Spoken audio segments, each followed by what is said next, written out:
All right, students, now we're going to look at creating our own personalized learning profile.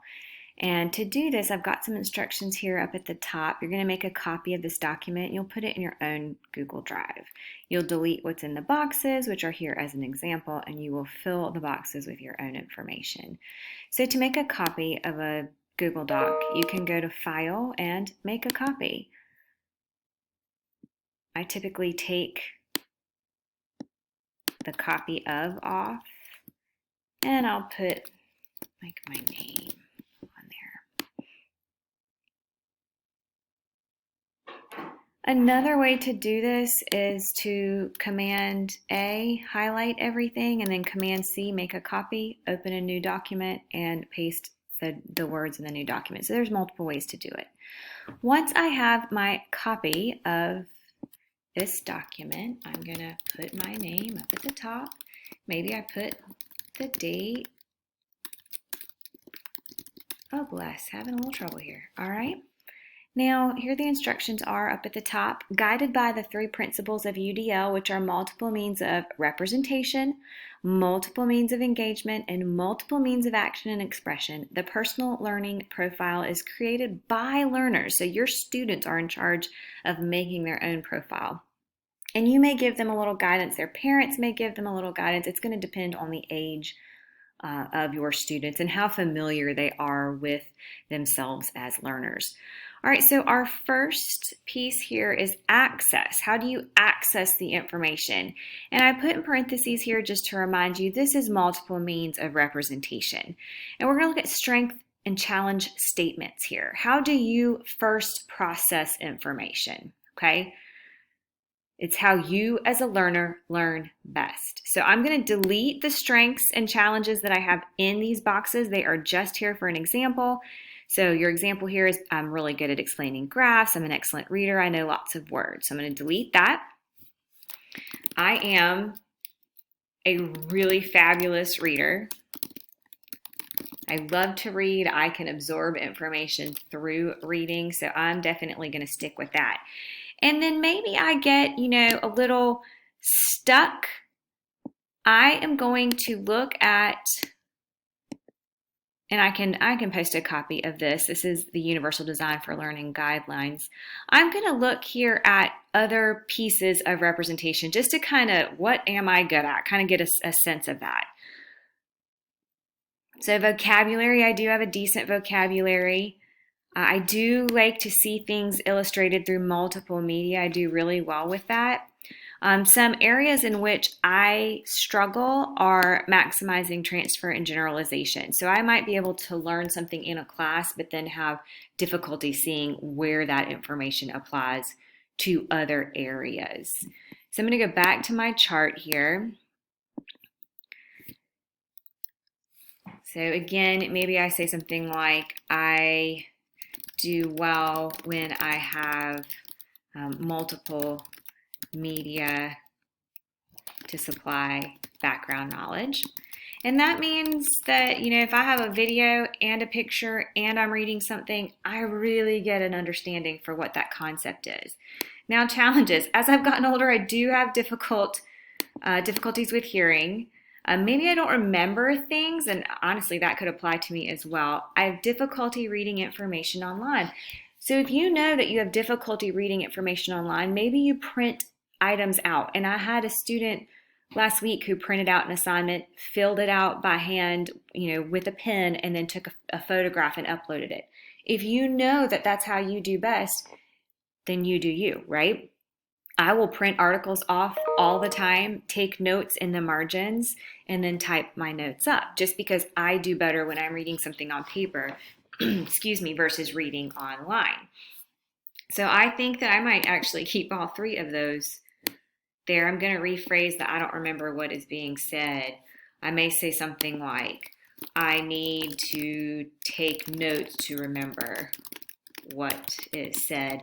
And then remember when we were looking at the chart a second ago, I really struggle with the transfer and generalization. So I need help with transfer and generalizing concepts. Transferring and generalizing. Okay, So you're going to do that same thing for all three areas. Next is engagement. How do you engage with the content? This is really the effective side of learning. It's how you stay focused. It's how you stay interested. Again, we can go back. I keep losing it here. Too many things open. Go back to this chart with engagement. So if you have individual choice and autonomy, do you do a little bit better? How do you do with mastery-oriented feedback? Do you tend to take feedback and grow, or is that something that hampers you in moving forward? That's something you could get better at. Are you good at self-assessment and reflection, or is that something you need to get better at? So just think here, what are your strengths and what are your challenges? And again, there are examples here that you can delete, that you should delete, and write your own right here in the chart. Last is express, and this is multiple means of expression here. So how do you show what you know? This can be through writing, acting, presenting, building, drawing, sharing. How do you express what you know and understand? So maybe you speak really well. Perhaps you're very organized and can communicate your thoughts very easily. Maybe you get nervous when you have to present in front of others. Maybe you're not so great at organizing your writing. So these are all just things you can think about as you construct your own personal learning profile. Now, once you've done this, and as you read through this week's agenda, you'll see that the next piece is the How I Learn Best template. And if I were doing this with, 5th graders or 8th graders or 10th graders, I would do this over the course of probably 2 days. So you guys think about that with yourselves too. Maybe you do the notes one that we just looked at first. So maybe you do this one first, and then in a day or two, come back and do this one. So you're just taking everything you did a minute ago and you're putting it into this How I Learn Best template. Your strengths and your challenges for access, you already figured that out. Copy and paste them here. Now this third column, or fourth column, if we count this one, is what are your preferences and needs? So we've got your strengths, we've got your challenges. If you have difficulty seeing information, then a need for you is sitting up close to the board. If you prefer collaborating, and that's really how you learn, a preference for you, how you prefer to learn, is to work in a small group. Perhaps your preference is to work on your own. So that last column there is for you to think through your preferences and needs. And then the last three things here, just words that describe you. Maybe you are driven, you have lots of goals. Perhaps you are quiet, or maybe shy. Maybe you are an advocate and you march in support for items that are super important to you. What are your interests, talents, passions? Maybe you really enjoy reading. Perhaps you love swimming. Maybe you are like the best chef ever, and we have some of you in this class that are really good cooks. Once you've spent a few minutes putting this together, take some time to reflect. Every year that I do this, I have students who are 20, 23, 25. I had an 80-year-old that I taught one year say, I never thought about how I learn.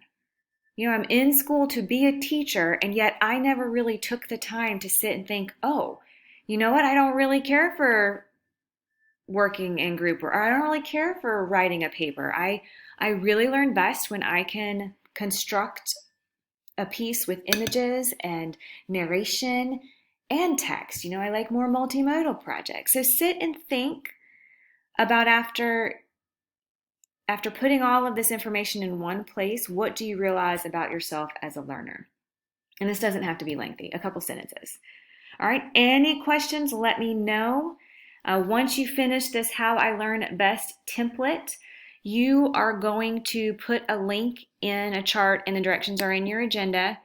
So you'll go to share, and again, you want to make sure that it is anyone with a link, not anyone in Winthrop University. Okay, so make sure it's anyone with the link.